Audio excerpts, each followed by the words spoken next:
installer votre système d'exploitation Windows ou Linux.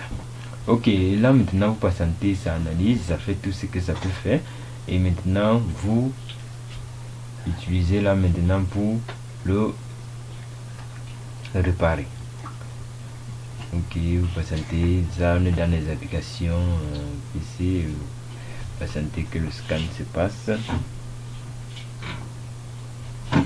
Voilà, préparation du système, il y a un problème, raccourci vers UltimeOS, centre de anomalie système, blablabla.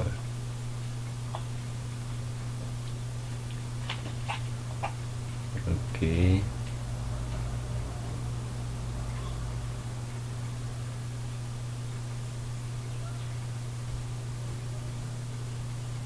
Donc, ces amis, voilà, patientez que l'analyse se passe. Dès que l'analyse se passe, il faut que vous puissiez voir jusqu'à la fin comment ça se procède dès que vous installez ce logiciel d'antivirus. Donc ici, je vous répète encore, nous sommes dans la rubrique sécurité informatique de l'ordinateur. Nous aurons dans la deuxième partie qui est la sécurité informatique du modem. Que voici. Donc comme vous avez montré précédemment comment accéder aux paramètres du modem, voilà, vous pouvez accéder à travers ceci. Bon, je vais m'y connecter encore une fois de plus. Je vais me connecter sur mon paramètre une fois de plus.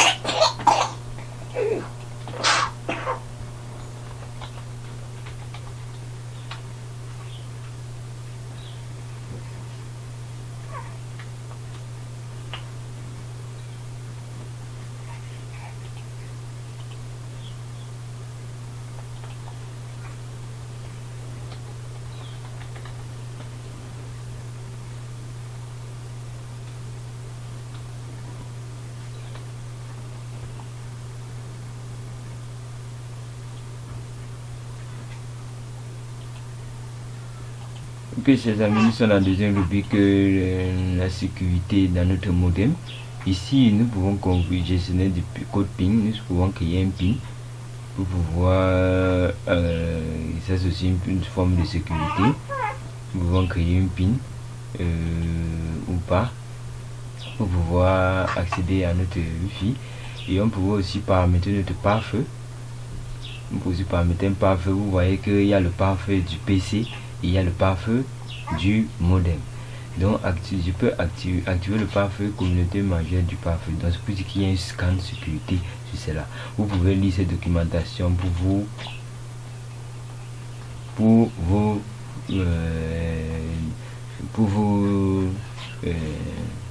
donner une idée. Donc les fonctions du filtre adresse IP de ping de port 1 et le filtre du nom de domaine sont uniquement disponibles quand le pare-feu est activé. Donc si le pare-feu n'est pas activé, désolé, ça ne pourra pas le faire. Activer le filtre de l'adresse IP.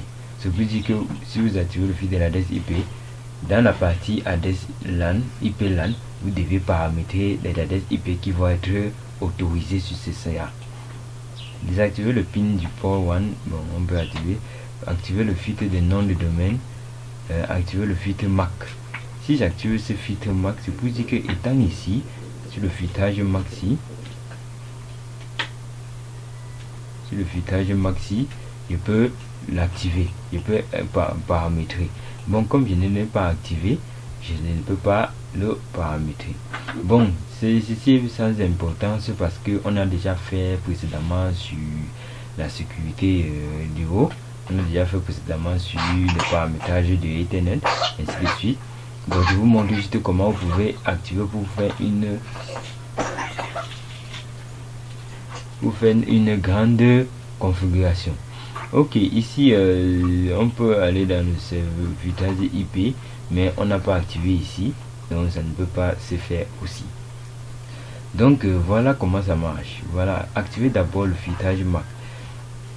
Voilà l'explication qu'on vous donne là. Vous pouvez utiliser ça.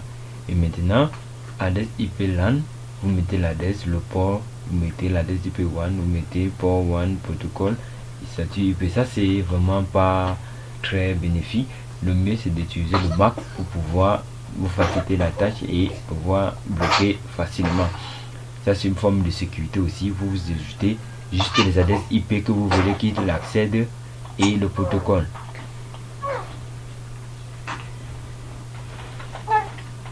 Et si vous voulez qu'il accède à travers un adresse IP, vous pouvez mettre 10 adresses IP ici en ajoutant simplement.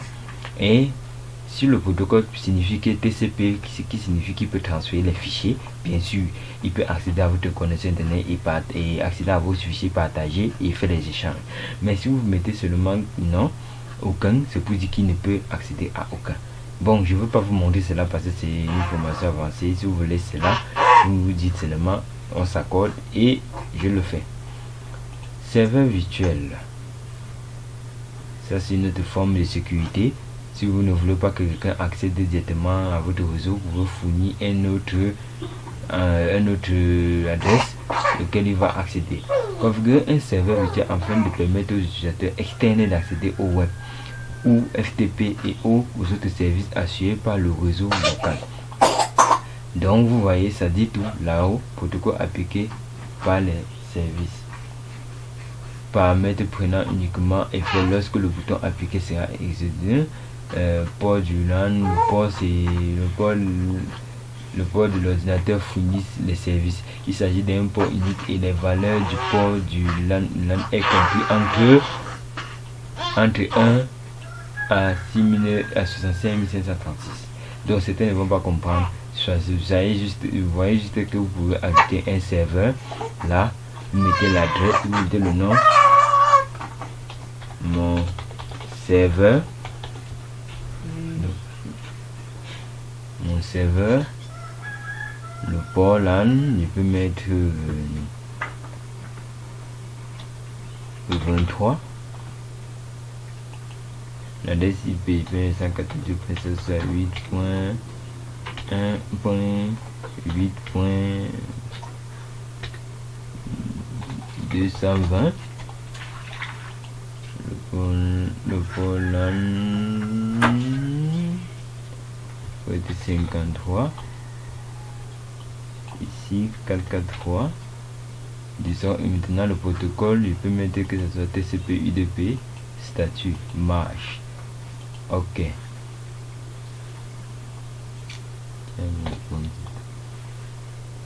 Ok. Là je vais appliquer. Maintenant vous êtes sûr de soumettre les articles dans la liste actuelle. Ok. Succès. Donc voilà l'adresse IP, voilà l'adresse auquel voilà le serveur auquel les gens peuvent accéder. Donc si quelqu'un veut une passerelle, je peux mettre cette passerelle qui signifie la passerelle, ce qui signifie qu'il peut accéder uniquement à travers ceci. Donc voilà, je peux ajouter aussi autant que vous voulez, autant que vous voulez. Donc voilà, ça c'était juste pour vous montrer, je vais les effacer. La pratique de cela est vraiment élevée, donc pour certains qui le veulent, peut juste me faire signe. Donc ceci c'était juste pour vous montrer. Application spécialisée. Bon voilà, vous pouvez lire ceci. Bon, c'est pas très nécessaire. Maintenant paramètres DMZ. Ça c'est état DMZ. Ça c'est l'adresse IP DMZ. Si un PC ne peut pas exécuter des applications réseau par la passerelle, indiquez l'adresse IP du PC dans le cas de saisie une fois la fonction DMZ activée. Donc s'il ne peut pas installer les applications réseau, installer les applications à partir du réseau, vous pouvez mettre cette adresse dans son adresse passerelle, passerelle. Déjà qui va passer maintenant par cette adresse pour pouvoir accéder à internet et pouvoir installer ces applications. Donc voilà, et les autres ne sont pas très utiles pour vous. Donc voilà la sécurité que vous pouvez faire aussi sur votre connexion internet. Et aussi une autre sécurité qu'on a fait précédemment est aussi la paramètre de base que voici, qui vous permet de mettre la sécurité de votre point d'accès. Ça c'est aussi un paramètre de base. Donc voilà, Voilà, et mes amis, j'espère que cette vidéo vous a plu. N'hésitez pas surtout de vous abonner, de partager, de liker, de commenter et de activer la cloche pour ne pas rater les prochaines vidéos. Merci chers amis, à bientôt. Et n'oubliez pas, quand vous avez fini cette analyse, réparez votre ordinateur et tout sera bon. Je vais redemander plus tard. Ça va régler les problèmes corrigés et ainsi de suite. Donc chers amis, merci et à bientôt pour les vidéos.